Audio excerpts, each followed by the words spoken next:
January 20th, 2024, it is announced that Britt Baker's time in AEW has come to a close. Well, at least her time being booked on television, which means that she's probably being tossed into the shadow realm with Phoenix and Ricky Starks, which more than likely means that she will not be seen on television anytime soon. This comes from industry gossip Wade Keller of PW Torch. He says, quote, "She might be done with AEW. At least the feeling I'm getting from talking to people in AEW is Tony Khan might have her in the same category as some other wrestlers where they just don't get phone calls and don't get called in to show up. There is a lot of frustration with her, I'm told, and I've heard this pretty consistently. She's wildly unpopular in the women's locker room. One person said no one ever wants to see her come back.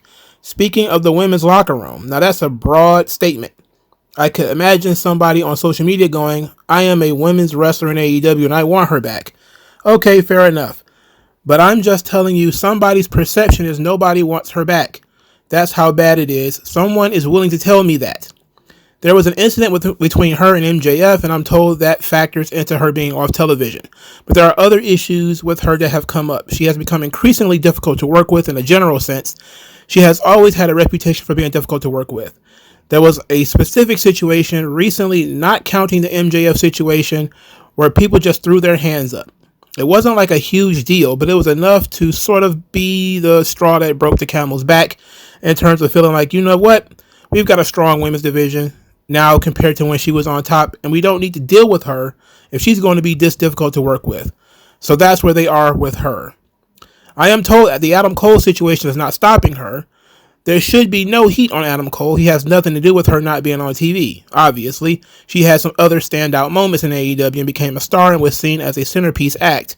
But even back then, I was hearing about her reputation and being unpopular in certain circles and difficult to work with, and being fiercely territorial of her role in the company in a way that just unsustainable. And from what I'm hearing, at least the attitude right now at the moment, the belief is Tony Khan is fed up and that he's just going to focus his TV time on others. I don't know what that means in terms of her pay and her contract. It's possibly eventually things will change. At this point in asking around, you should not expect to see her back imminently. Now, some people took this to mean that she is not coming back at all, but I don't believe that. We don't know how long she's going to be sitting at home. Thankfully, she went and got that dentist license, huh? Thankfully, she went to college like WWE told her to do. So a lot of this stuff is going to come out. There's been stories, just ample stories about Britt Baker and her attitude and her getting into it with various women. She was friends with Jamie Hayter, and then she fell out with Jamie Hayter. She was friends with Toni Storm for a while, and I guess that turned sour.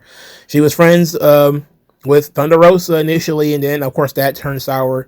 She had a bad match with Mercedes Moné, and when she came back from her long-time injury, she felt lifeless, listless, like she was basically sleepwalking through that story.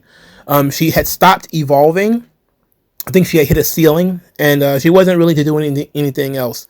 Much like, MJF, and I think she's the girl version of MJF, where these people got a lot of success pretty quickly in AEW, mainly because they were homegrown talent. And this is something that a lot of AEW fans wanted to see. They wanted to see AEW invest in talent that was not featured in WWE, to give opportunities to young talent. And MJF and Britt Baker were perfect. They were standouts in their respective divisions. They both had developed good promos. MJF was already pretty good from his time in MLW. Britt Baker had to develop that talent, develop that skill. And then she also had to develop in the ring. She had to push through a couple of injuries. She was injured a lot because she was working with a lot of unsafe women. But eventually she became one of the most important performers in AEW. She was the cornerstone of the women's division. And it's not every day somebody goes from being the cornerstone of a division to being out of it, even though they might have a bad attitude. Because bad attitude has never stopped a wrestling promoter from booking a talent, right? Because if that was the case, we wouldn't have Randy Orton, right? Hulk Hogan wouldn't have gotten nearly as far as he had. Shawn Michaels wouldn't have gotten anywhere if bad attitude was enough to get you pulled from television. So this is actually a very unique situation, but it's also a situation because AEW no longer needs her. She laid the groundwork already, and you have to give her credit for it. It wasn't goddamn Riho, even though I think Riho was the first champion. It wasn't Riho. It was Britt Baker. You know, it was her being the star of the women's division that put the women's division of AEW on the map. However, over time, you started to see a change in that environment. You started seeing, Jade Cargill. And then ultimately you started seeing Jamie Hayter, then Saraya, then Toni Storm. Then Mercedes eventually came in. Then you had Willow. And you had all these other women who were not really featured when Britt was there. And now they started getting a lot more attention, and the fans are more into them. And Britt Baker comes across like an also-ran. Like, okay, we've seen the song and dance of what Britt Baker can do. We've done the DMD. We've done all this stuff already. What do you got that's new? She didn't have anything new. So she couldn't make herself new. And the company was bringing in new. Mercedes is reinventing herself. Julia Hart is reinventing herself. Even Jade Cargill, was a phenomenon for a short time, and then she left. And then that led to the rise of Chris Statlander as being a top talent. And then, of course, Willow came in, and she was already there, but she got more attention at the time. And this was always happening while Britt Baker was either on the downslope or while she was injured. And she never was able to overcome the fact that the environment had changed. She was so used to being the top star in the women's division that having rivals just never really occurred to her. She was able to get away with being disrespectful to Thunder Rosa or being disrespectful to other women, shit talking NXT and all this sort of stuff, because for a time she was the cornerstone, but that's not the case anymore. The environment has changed. She's got to adapt. Now, should this be the case? Well, look, I don't know. Again, I've just said it like bad attitude has never stopped a promoter from booking a talent. You can be as much of a shithead as you want to be. As long as you're a draw and people are interested in you, then you get a spot on the show. That's just kind of how it is, whether it's fair or not. Now, the issue is going to be here, Britt Baker is not a draw. At least she's not an interesting piece of the show anymore. They've gone on for so long without her that they have replacements. Toni, Willow, Mariah May, Mercedes, Chris Statlander. They just have so many other women they could go to. They don't need Britt Baker anymore. So she's kind of run out of rope. She doesn't have the company cornered like she did before. And it's really unfortunate, but I don't weep for Britt Baker. She got as much out of this fruit as she could get. She needed to evolve. There was a time when she probably needed to take a step back and bring something new, a different side of her, challenge her. This is what I've been saying about Tony Khan for a long time, is he has let so many of these talents get set in their ways, and they get stale on television, and they disconnect from the audience as the audience starts going with other people. And instead of doing what WWE does, which is, hey, Seth Rollins is boring, we're going to make him the Monday Night Messiah, even though that's going to be short-lived. It's going to be a way to keep Seth Rollins on television, but he's doing something different. And then once that runs its course, we're changing it to something else. That's what, wrestling companies should do, is you change the role, you twist it and turn it, just a little bit in order to keep the character fresh. Once that gets stale, you maybe take them off TV or you tweak it again, one way or the other. AEW refuses to do that. Most of these guys are the same people that they were in 2019. This is what got Toni Storm over. Toni Storm came into AEW. She was pretty generic. She was pretty bland. And then she did the timeless Toni Storm character that took her popularity from, hey, this is the girl who quit WWE. We like that. And she was an indie darling and had worked in Japan, to, oh my God, she's a fantastic character. She's not just a beautiful girl now. She's a great character. She's made a full change, and people are very interested in that character. That's what the difference is. The difference is, hey, I was boring, or I got stale, or people had seen this already. They've seen this enough. They did something else. But Tony Khan doesn't force that upon his talent, because if he had, a lot of people would be in different positions right now. This is what I talk about pretty much every week with people like Private Party. They've been doing the exact same thing for 5 years. The Acclaimed doing the same thing I know they broke up now, but it was doing the same thing for 5 years. Of course it gets boring. You've been doing the same thing for 5 years straight with no twists, no turns, no minor differences. And it's been consistent. This is what being on television is all about. You have to show some kind of growth. Britt Baker stopped growing. Other people didn't. She didn't adapt. So her attitude just made it easy to make the decision because she had already made herself, and with the help of Tony Khan, she had already made herself obsolete. Nobody wanted to see her anymore. Nobody cared about her anymore. If Britt Baker was still one of the most over talents in AEW, if Britt Baker was still one of the talents that generated a ton of attention for AEW, there's no amount of things she could have done that would have made Tony Khan drop her, because they never dropped the Young Bucks despite them having bad attitudes. They didn't get fired. Kenny Omega has said some stuff, about how 80% of the roster shouldn't be working there and all that kind of shit. He didn't get fired. When you are valuable, you can get away with stuff. Now, we're not going to go full roast video on Britt Baker, but there are some pretty decent takes that I want to go over and will help me expand the scope of this video. So somebody says, I don't say this often, but Britt Baker should straight up leave wrestling. She only had a job due to Cody. She isn't athletic enough to keep up with the rest of the roster. She isn't charismatic to be on TV regularly. She's a shit wrestler, and she is purely unlikable. Now, her relationship with Cody, of course, leads to the WWE question. Should WWE pick her up? I think they would be fools not to. Again, she needs to be challenged. She needs somebody that's going to present her differently, force her to think differently. But is she going to want to leave her practice to be on WWE's television pretty much every week? That's going to be an interesting question. Maybe if she has some friends in WWE, it would actually help her get over there easier. Now, is she a must-have? No, but she's a little over 30, so she's not that old. Attitude is a real issue.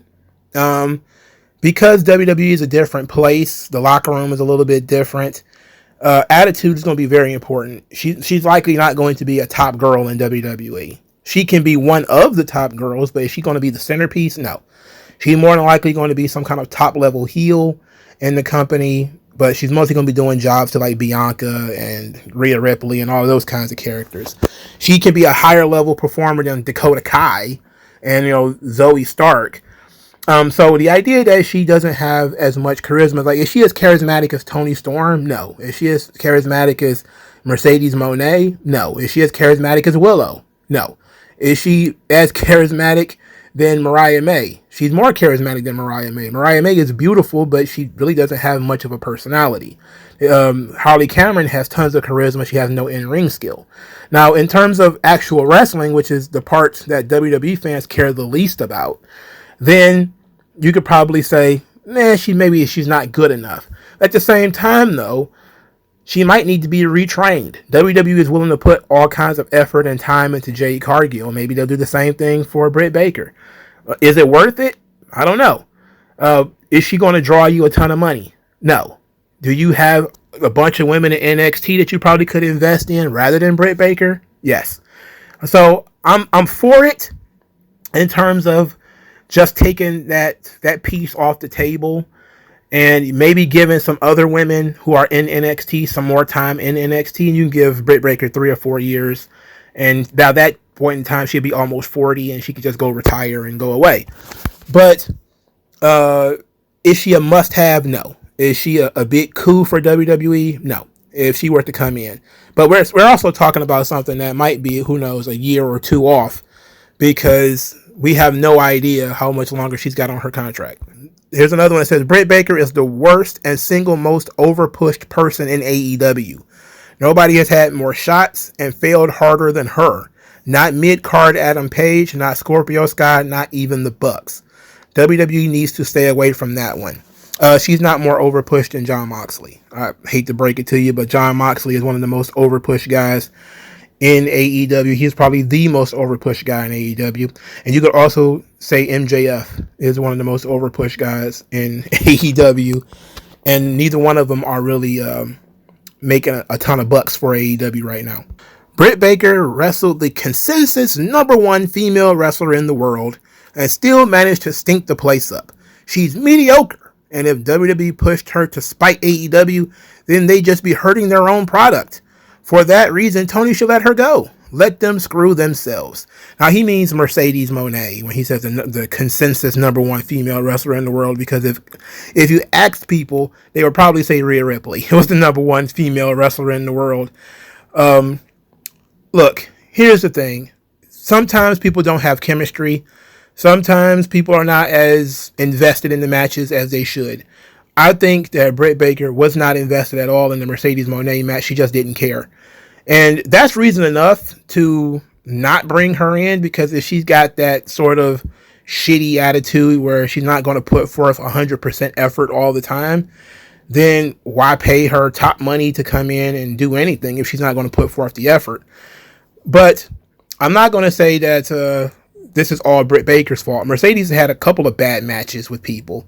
She has good matches with good talents, which everybody does, except, people who are really, really shitty, like Moxley. Do people have bad matches with good talent? So because Britt Baker has had good matches, even with mediocre talent, the question then becomes, what changed? How is Britt Baker different in 2025 than she was in, let's say, 2021 or 2022? What was different? Well, either you could say you were overrating those matches in the past and they were really mid, or you could say, which would be honest, I think, or you could say that she changed, that her mentality changed, her attitude changed, she stopped caring. And I think that happens a lot, is when she's just not invested and she doesn't care about the match. She's working the promoter. She got paid already, or she's going to get paid just by showing up. Doesn't matter what she gets in terms of crowd reaction or anything like that. But I'm looking at things from the perspective of, she probably needs to get out of this environment. She's likely created a very toxic environment for herself. It might be a Tessa Blanchard situation where she needs to go away for a while. Maybe she needs to go have a run in TNA as well. While we're talking about WWE, maybe she needs to go to TNA. Let TNA be the rehab promotion for people with tons of heat. Go to TNA. Let TNA take all the negative attention. Rehab your image. Try something new. Try something different. You don't have to work a lot. The schedule is about the same as the schedule for AEW. So if she doesn't have to leave her practice that often, she only has to leave, I think, 2 days a week or 2 days a month or something like that. She tape a month or worth or television, and then she can just go back to being a dentist, and she doesn't have to worry about working a WWE schedule. But I want to close on this point. This is not anything that one of the fans have said. Just something that I'm noticing, because sometimes you have to notice things, and sometimes I have to talk my way through it because I don't even take notes on stuff like this. But I'm noticing that when it comes to AEW, it's okay for AEW to punish talent when the talent is difficult to work with. For instance, I remember 2 years ago, there was a certain wig-wearing wrestler who decided she didn't like the creative that was offered to her. So she quit just before the show, left, and took her friend with her, and they both disappeared. They got chided on television as being unprofessional. They got chided on social media about being unprofessional. And then so many fans came to their defense, claiming that, well, the company was being unfair to them. The company didn't just, work with them. Why wasn't the company trying to be more pliable? They were just being mean, and then they're smearing them. This is so unfair. They don't like how they were being treated. Well, here it is 2 years later, and we're seeing Malachi Black. Poor guy is just getting destroyed on social media. Every other week there is Malachi Black is quitting. Malachi Black refuses to do jobs. Malachi Black wants to go back to WWE. Malachi Black this, Malachi Black that. And nobody is noticing that this is a smear campaign on this guy. And now, here it is, Britt Baker. And nobody's noticing that there's been a smear campaign on this girl. Now look, the wig-wearing wrestler and Britt Baker have a lot in common, let's say, in terms of being mentally checked out when things are not going their way. Likely being very territorial and maybe even envious of other people who get attention, which was a big issue for the young lady who wears the wigs all the time. She didn't like that there was other people getting her spotlight. She felt like that belongs to her. She felt like she should make more money. And she'd get as much TV time as Roman Reigns. All these other delusional and psychotic things that went around in her brain. She believes that stuff. And Britt Baker seemingly has similar issues. That she has problems with other people getting the attention that she felt like belongs to her and the spotlight that belongs to her. Because if you noticed, and I'm a noticer, Britt Baker only really had problems with other women in top spots. When Thunder Rosa was in a top spot, her and Britt Baker didn't get along. When Jamie Hayter got into a top spot, her and Britt Baker fell out. She came out there and had a really terrible segment and a terrible matches with Mercedes Moné because Mercedes was in a top spot. It's routine. It seems to happen again and again that if you are in a higher position on the card than Britt Baker, she kind of doesn't like you and you kind of become in a situation where you don't like her. And then maybe occasionally she'll get into it with a backstage interviewer or something.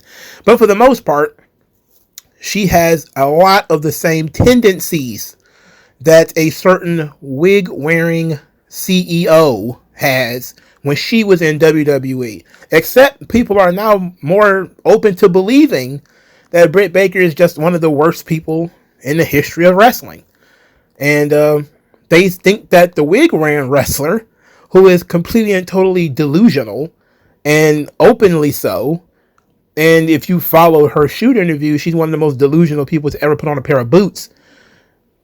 They think she's perfectly fine. They think she's Santa Claus. She's one of the nicest people in the world. Despite the fact that she isn't openly hostile towards fans. She's openly hostile towards the wrestling media. And everybody still thinks that she's one of the nicest people of all time. Everything I've heard about Britt Baker has been rumor in the locker room. Everything. We have not seen Britt Baker act out on television. We've seen her be unprofessional on television. With the nobody cares thing and some of her attitude when she was on television, which reminds me a lot of like Charlotte or, Becky, where they have those tendencies of not being able to control themselves on television. I mean, it happens to pretty much everybody where they either don't care, they don't like the people that they're working with, and so they kind of shit all over everything. It happens. But we never see Britt Baker being mean to fans. We never see her be dismissive to fans. I've never even heard about her being dismissive to fans. She might not like her coworkers, which, that happens to most people who work in jobs. But she's never been objectively mean to fans. Meanwhile, a certain wig-wearing CEO is objectively mean to fans. And people still act like she's fucking Santa Claus. It's weird. But I'm just noticing stuff. Let me know what you guys think. I think ultimately Britt Baker should ask for her release. She should be granted her release. She should go to TNA. She should hang out with Tessa Blanchard, and they should both figure out how to fix their image. And maybe if she has the position where she could just retire if she wanted to. Britt Baker doesn't need to get CTE. She's apparently a genius dentist or whatever. And anybody who comes to her should get charged twice on their veneers. And who knows? She may get a job in WWE just working on Roman Reigns' teeth. Because apparently, he has gigantic teeth. And so does Cody. And their mouths can barely contain the amount of teeth that they have now. And I'm pretty sure there is a gold mine to be had there. So even if she doesn't work in a wrestling ring, she can make a lot of money off veneers. Or if she wants to wrestle, go wrestle in TNA.